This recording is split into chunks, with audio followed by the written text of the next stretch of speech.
been great so far. Things are good. Still installing a lot of the offense. Starting to try to minimize mental errors on the field, but things are good. Thought we had a very good first scrimmage, offensively and defensively.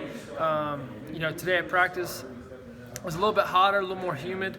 Guys had to push through today, but as far as spring goes, I think things are going well. It's an uphill climb, and we're just fighting our tails off right now. When you're breaking in so many new receivers as a quarterback, how do you develop chemistry with them? Yeah, reps, talking to them, getting a feel, seeing a lot of different looks from the defense. It really helps when the defense gives us their best look. And I think it really just comes down to a lot of reps, a lot of extra time watching film with those guys, seeing what they're seeing. Hey, this is what I'm seeing. It's just an ongoing back and forth. It's kind of like a conversation. And you just kind of start it that way and keep building it and keep throwing the ball. Jake, how equipped do you think DeAndre is to carry more of the load without Elijah here this season? I know you got other guys as well, but he's pretty established. Yeah, he's ready. He's had a great offseason, getting back healthy. I think this spring, has been huge for him, and I can't wait to see what he does this fall. I definitely think he's capable of carrying as much load as he wants to carry, and I can't wait to see him make a lot of plays. Coach Smart has used the word explosive to describe the offense, and he said he's looking for explosive plays. Do you think that's a good word that embodies this offense and what's becoming? Yeah, I definitely think so. I think right now we're doing a lot of explosive things, explosive plays. We have explosive people in our offense, and we have a really big offensive line who can hold up, who can run block, do a lot of different things. And so right now, explosive, it's a good word, good feeling for us, and we want to continue to try and be explosive. For the young receivers, how important is it for DeAndre and Brian Harrion to kind of carry that load when it comes to receiving the ball out of the backfield and catching those balls out there? Yeah, that's always huge. It's a part of who we are offensively. To have those running backs catch, get those catches in the game out of the backfield, that's huge. We think that's a matchup that goes in our favor. And the more they can catch out of the backfield, the better for our offense. The other day, Kirby Smart said that the offense so well that sometimes you have to work not to get bored during practice. How do you stay engaged when this isn't really all that new for you anymore? Yeah, I think it comes down to me humbling myself and still taking those mental reps, even when I'm not in.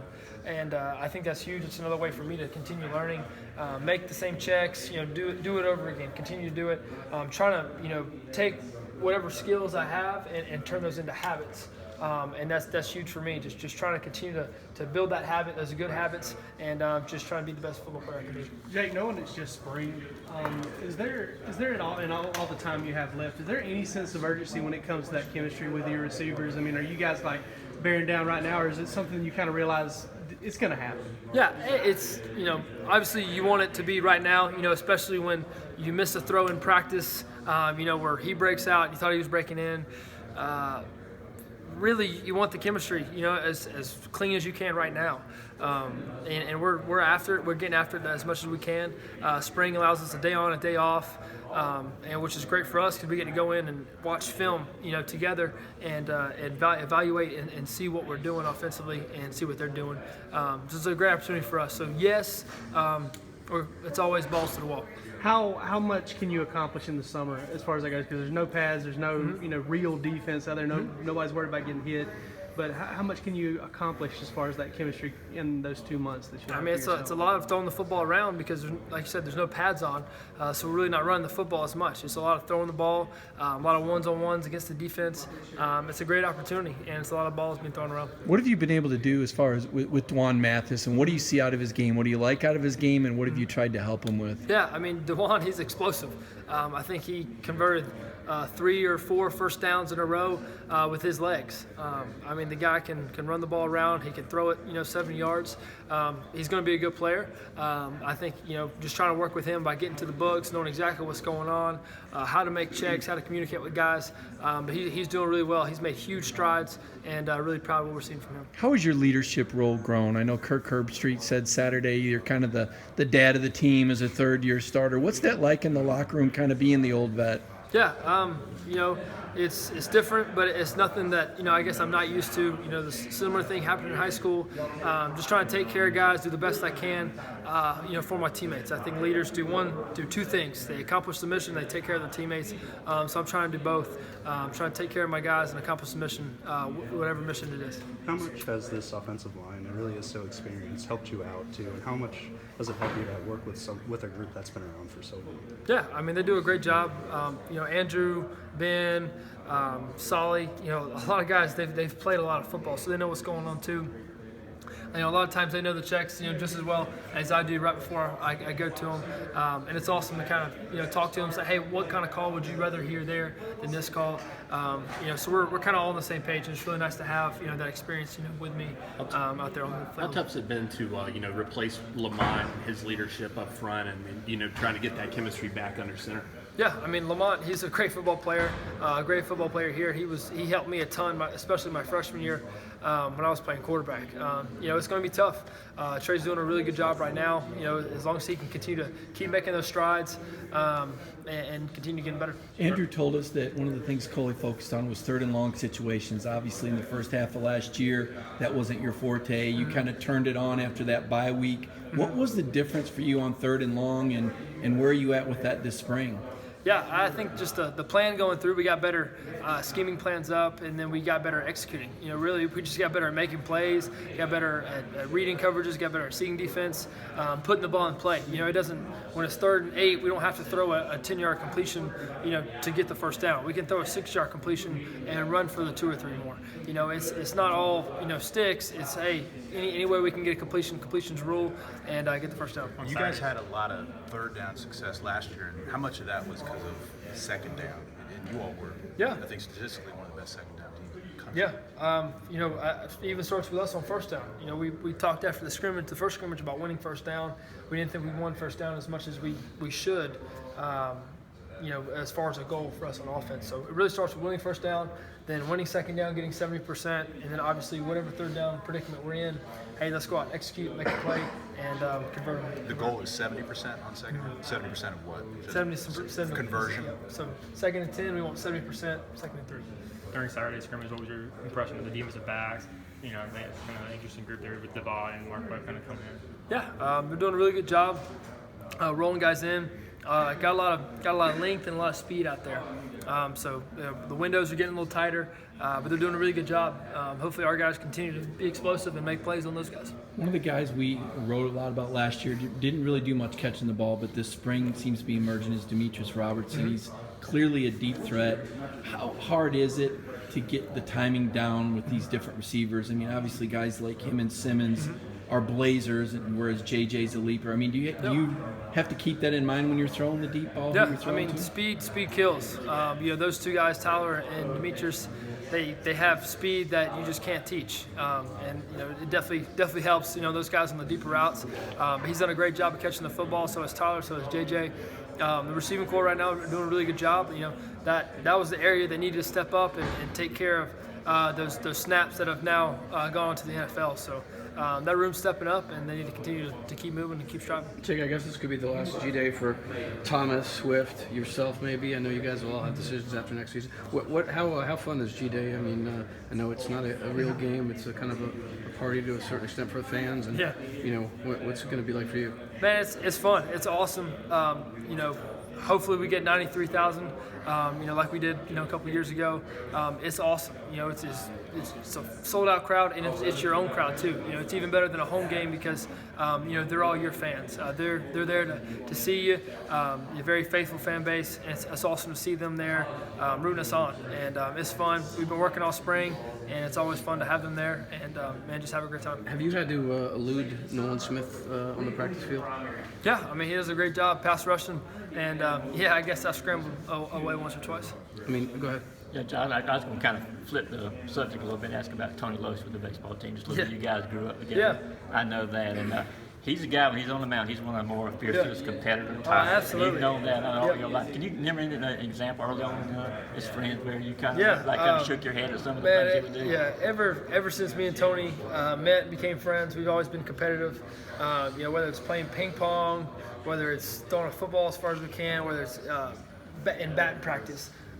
In high school, I would always bat in the order before he did, and I'd always hit a couple more home runs than he did. And he'd always try to match me, and it's always fun. It's a good time. We're always competing. Playing pool at the house. It's always competing, always having fun. Most of the time I usually come out on the winning side, but it's great. It's fun to see him take that fierce competitiveness like he has, even with me out there on the mound. It's fun to see, fun to watch, especially, this past Sunday when they played Vanderbilt. Him go out there and throw great, completely do a great job. It's fun to see, especially, roommate, hometown kid. Yeah. And it's awesome. I was going to ask who's most competitive. It sounds like you would say you are than him, but that's saying something. Hey, just because you can be more competitive and not win, Okay. How hard is it to watch that, Jake? I mean, I guess there's always going to be a baseball guy inside of you. I mean, how bad do you want to get out there and with your glove and spikes? Yeah, don't tell Coach Smart this, but we went and had a batting practice the other day, last night, and it was fun. Great time. Kind of got me back into it. I guess what I missed most about baseball was the batting practice and hitting home runs. I don't know if I could hit 95, 98 like those guys do now. I think it's probably one of the hardest things to do in sports, and I don't think it gets enough credit as it does.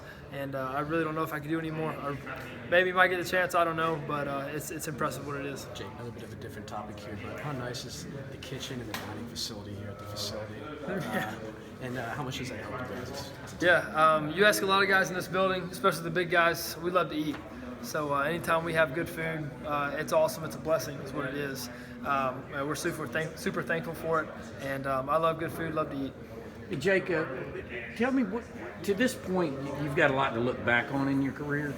Where does Notre Dame and that trip up there sort of sit for you in terms of your indoctrination into becoming a quarterback? I mean, it's huge. Definitely, up there as one of the special moments, especially being my first start, first win. The prestigious, Notre Dame at their stadium. It's incredible is what it was.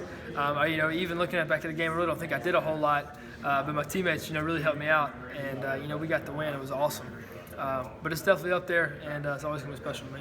Does it, following up on that, them coming back, does that hold a special feeling for you? I know you got to play the first one first and all that. I understand, but they are coming here and they've never been here, so it's going to be a big deal. Yeah, I mean it's always going to be a big deal, but so is every game every other week. So we're going to take it one game at a time and play as it comes. Nate McBride's talked today, and a lot of those guys you came with in 2017 are like McBride. They were highly rated recruits, but some of them are still trying to find their way on a major role in the field. As one of this team's leaders, what is your message to guys like Nate or Torrey or some of the guys that really haven't played a ton yet, about how they find their place in this roster? Yeah, I mean it's tough. I mean you keep working. There's competition in every position. It really is tough, especially to play at this high of a level in the SEC at their positions. It really is tough. And those guys keep working, keep contributing to the team because we all need the help. You never know when your break's going to be, and I just always say be ready. Kirby's mentioned a couple times being excited about some of the receivers who are on their way in. Whether it be the grad transfer Cage or the two freshmen, especially maybe even Dominic Blaylock, George Pickens. As a quarterback, how much have you thought about the fact that I'm working with these guys this spring, but come summer, I got 3 more targets that are on their way in? Yeah, I mean that's kind of like your special goodie bag that you hadn't even thought about yet. Those are your Reese cups in the fridge. While you're eating pizza, those guys are going to be special. They really are. Can't wait to have those guys in.